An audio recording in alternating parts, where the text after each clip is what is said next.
Mag-enjoy lang muna tayo sa buhay habang wala pa tayo sa hukay.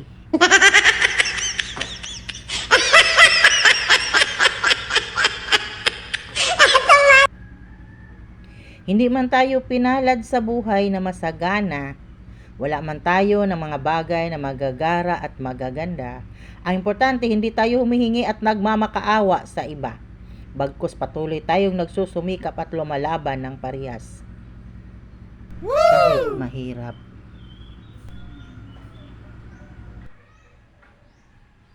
Parang ang labo, no? Pag napapaisip mo ng bata ka, parang ang saya-saya. Ngayong malaki ka, purong problema. Pero ang hindi mo naalala nung bata ka, excited kang lumaki, parang makuha mo na yung mga bagay na bawal pa kaya alam mo, piliin mo palaging maging masaya kasi itong eksaktong oras kung nasaan, hahanapin mo rin pag lumipas.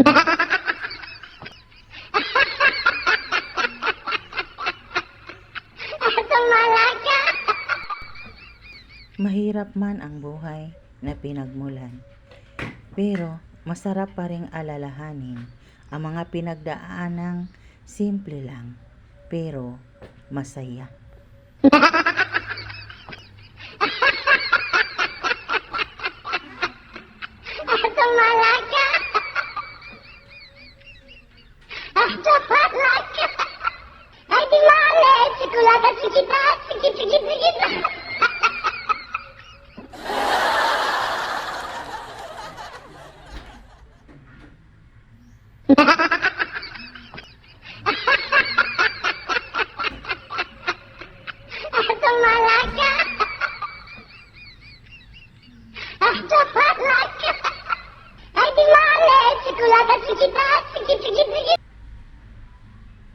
Alam ni Lord lahat ng desires mo, kahit hindi mo sabihin, bago mo pa hilingin.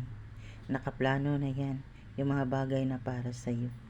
Kaya kung sakaling hindi pa ipinagkakaloob, umasa ka pa rin at magtiwala sa Kanya. Hindi mo kailangang madaliin because what is meant for you will always be yours. Sa ating buhay, will not always make the right, fair, best decisions. Maaring meron tayong masaktan, meron tayong masasaktan, meron magtatampo, meron magalit sa atin. We cannot please everyone, please all, and please none in any moment of decision. The best thing to do is choose and to do the right and godly thing. May mga bagay na gusto nating sarilin kasi sa tingin natin parang nakakaya. Halimbawa, yung mga nagkakamali, pagkamali nating nagawa o kaya yung kalagayan ng buhay natin ngayon. Pero madalas akala lang naman natin yan, madalas din naman talaga nakakahiya. Minsan nga dapat pa nating ipagmalaki na kahit gaano kahirap yung sitwasyon, nagagawa naman natin ang paraan. Kaya dapat wag niyong ikahiya na kaya niyong magbago at marunong kayong dumiskarte at lumaban sa buhay.